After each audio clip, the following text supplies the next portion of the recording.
जो है छात्रवृत्ति के बारे में पूरा बेसिक जाने पढ़े, है ना।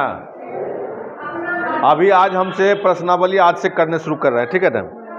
तो प्रश्नावली में क्या है, एक क्वेश्चन क्या है, दिए गए आकृति में एक आयताकार और एक वर्गाकार के मैदान के माप दिए हुए हैं, ठीक है ना। यदि उसके परिमाप समान है तो किस मैदान का क्षेत्रफल अधिक होगा, ठीक है ना। तो पहले माप क्या दिया हुआ है,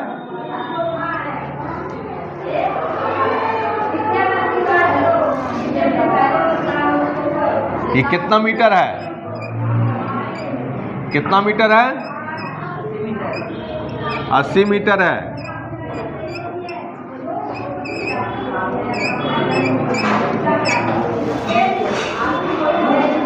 इसका मतलब ये क्या है, 80 मीटर है ये भी, और 80 मीटर ये भी, और 80 मीटर ये भी, और 80 मीटर ये भी। इसका मतलब क्या है, ये वर्ग है, क्या है, ये क्या है, इसकी आकृति क्या है, वर्ग की आकृति है। दूसरा आकृति में क्या है,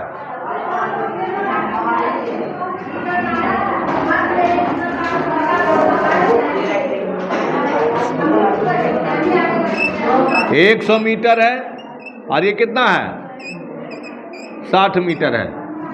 तो इसकी आकृति क्या है, आयताकार है। अब पूछ रहा है कि किसका क्षेत्रफल अधिक होगा, है ना। तो वर्ग का क्षेत्रफल बराबर क्या होता है,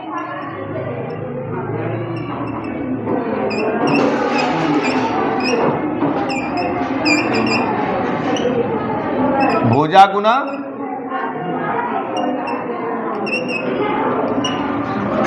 भुजा कितना है, 80 मीटर गुना 80 मीटर, 8 6400 वर्ग मीटर। कितना क्षेत्रफल होगा इसका, वर्ग का कितना क्षेत्रफल होगा, 6400। और आयत का क्षेत्रफल बराबर क्या होता है,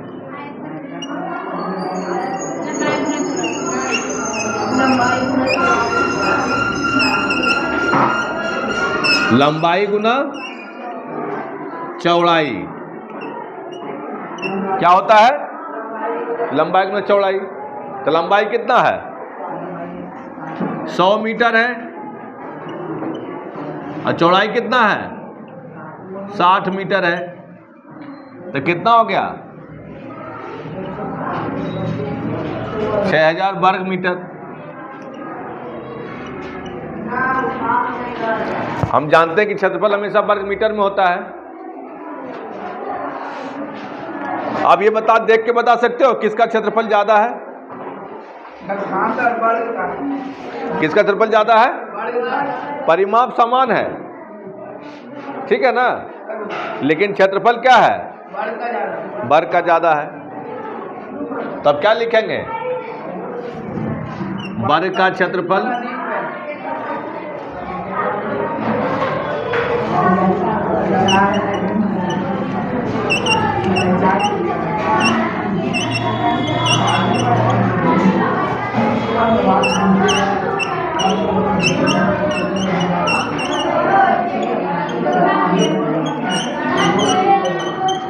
वर्गाकार मैदान का क्षेत्रफल अधिक है,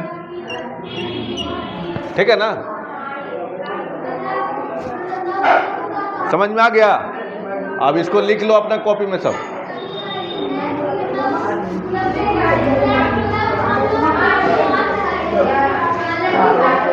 देखो प्रश्नावली 13.1 में क्वेश्चन है, प्रश्न संख्या 2।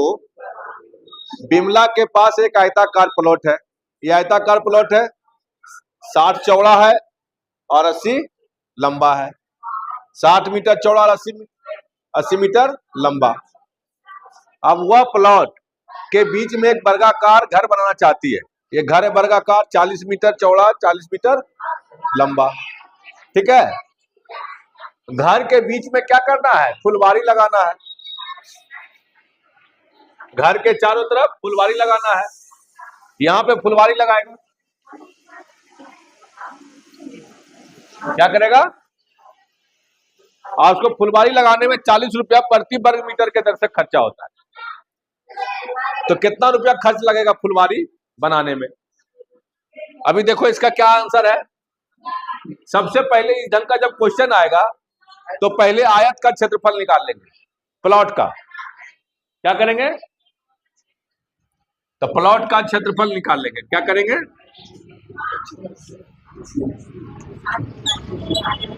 प्लॉट का क्षेत्रफल। प्लॉट का क्षेत्रफल कितना होगा? आयताकार है तो क्या है? लंबाई अगुना चौड़ाई। तो लंबाई कितना है? 80 मीटर अगुना 60 मीटर। ध्यान दो, गप मत करो। अब इसको गुना करेंगे तो कितना हो जाएगा?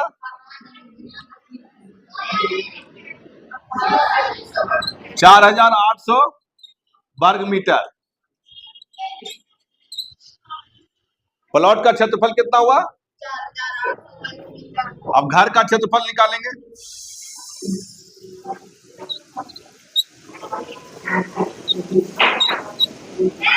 घर कैसा है? वर्गाकार है। तो वर्ग का क्षेत्रफल बराबर क्या होता है? भुजा गुना।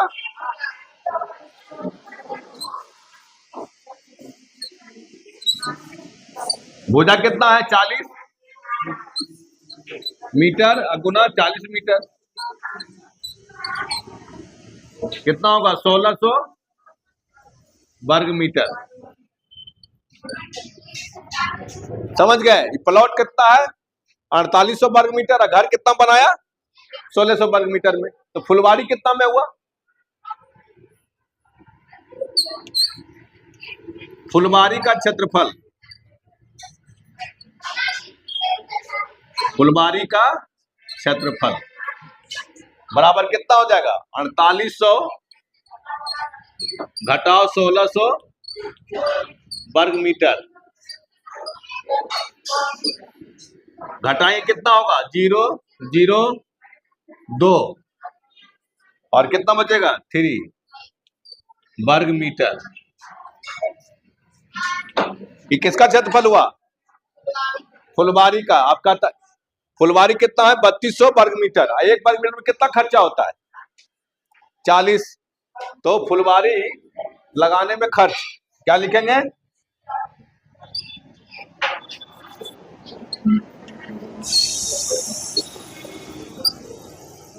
फुलवारी लगाने में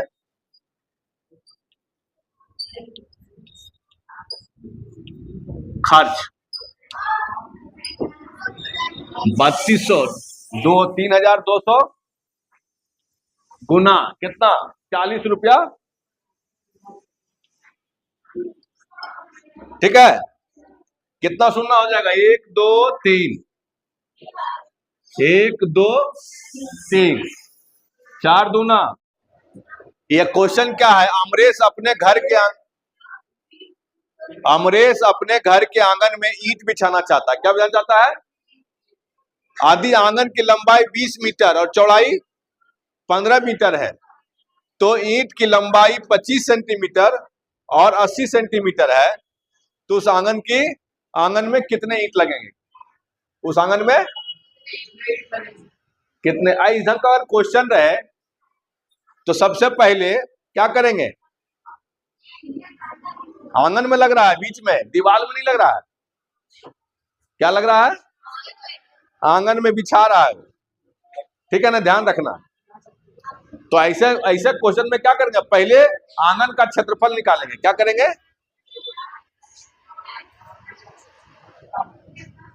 तो आंगन का क्षेत्रफल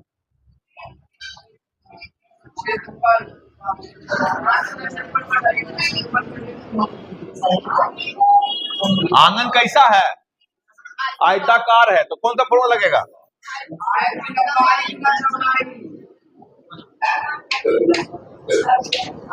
लंबाई कितना है? 20 मीटर।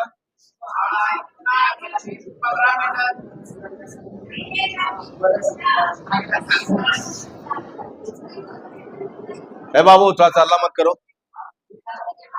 ठीक है ना? अब एक चीज ध्यान देने वाले, ऐसा क्वेश्चन में लोग फंसता है, ऐसा क्वेश्चन में लोग फंसता है कहां पे मालूम है?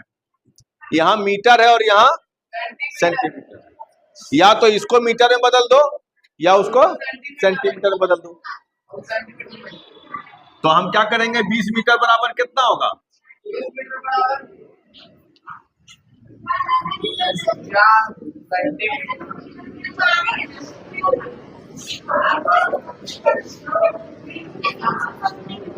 20 मीटर बराबर 2000 सेंटीमीटर और 15 मीटर बराबर 1500 सेंटीमीटर। अब इसको हम क्या करेंगे, यहां पे लिख देंगे 2000 सेंटीमीटर अगुना 1500 सेंटीमीटर। अभी कुछ नहीं करेंगे, आप चाहो तो गुना करके क्षेत्रफल पर निकाल सकते हो, ठीक है ना? तो हम ऐसे कर देते हैं, 15 दूना कितना? 23।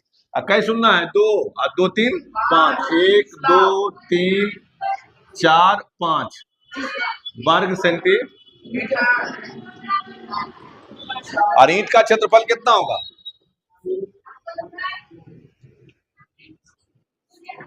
ईंट का क्षेत्रफल कितना होगा?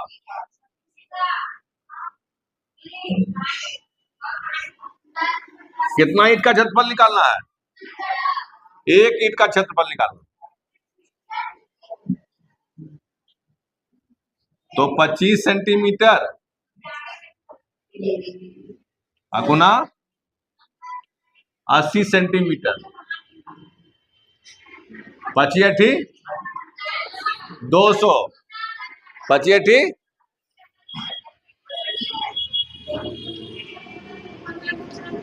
कितना हुआ? 2000 सेंटीमीटर। ईंट का क्षेत्रफल कितना हुआ? एक ईंट का क्षेत्रफल हुआ, है ना? ईंट कितना क्षेत्रफल हुआ? एक ईंट का क्षेत्रफल हुआ। अब पूछ क्या रहा है? ईंटों की संख्या। क्या पूछ रहा है?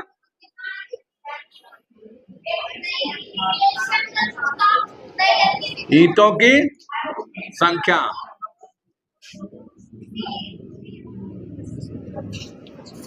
ईंटों की संख्या निकालने के लिए क्या करेंगे? आंगन का क्षेत्रफल और ईंट का क्षेत्रफल को क्या करेंगे?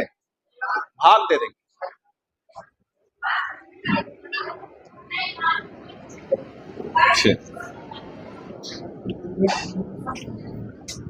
ठीक है ना? अब बटा कितना? 2000 कितना होगा? यहां पे क्या है? सेंटीमीटर। और यहां पे क्या है?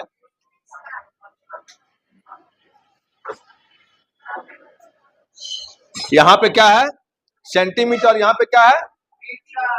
सेंटीमीटर है। आप ध्यान देने वाली बात है कि सेंटीमीटर और सेंटीमीटर क्या होगा? ये भी खत्म हो जाएगा। 1 0 कितना 0? 3 0 कटेगा ना?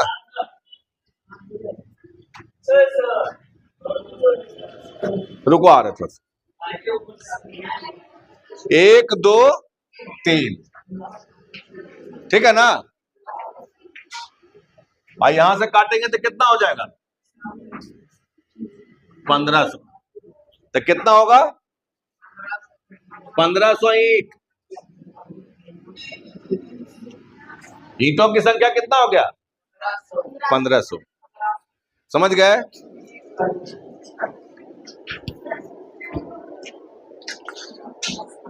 ये जो पूरा एरिया है ये क्षेत्रफल है, यानी 600 वर्ग मीटर है।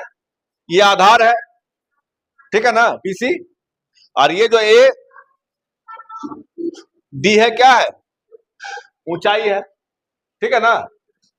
तो हम लोग जानते हैं कि त्रिभुज का क्षेत्रफल कितना होता है?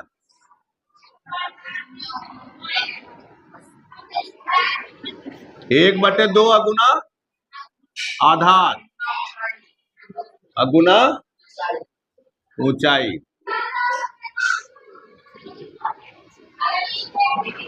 क्षेत्रफल कितना है? 600। यहां पे लिखेंगे 600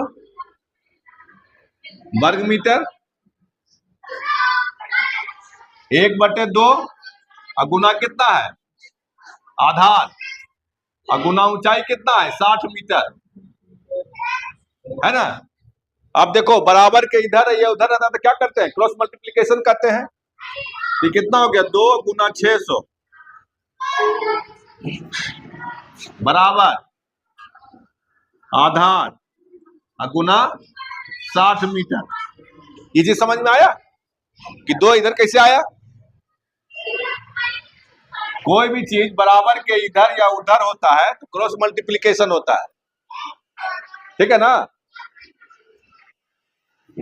तो 2 गुना 600 और आधार गुना 60 मीटर, ठीक है ना। तो 6 दूना कितना होगा 1200 आधार गुना 60 मीटर। तुमको मालूम है कि बराबर के इधर गुना होता है तो इधर क्या हो जाएगा भाग, ठीक है ना। तो 1200/60 बराबर क्या हो जाएगा आधार, 1 0 1 0 खत्म, 6 दूना 12 20 मीटर बराबर आधार।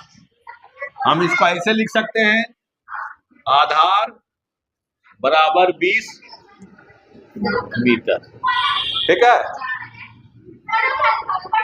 आंसर समझ में आया, किसी को समझ में नहीं आया तो बोलो।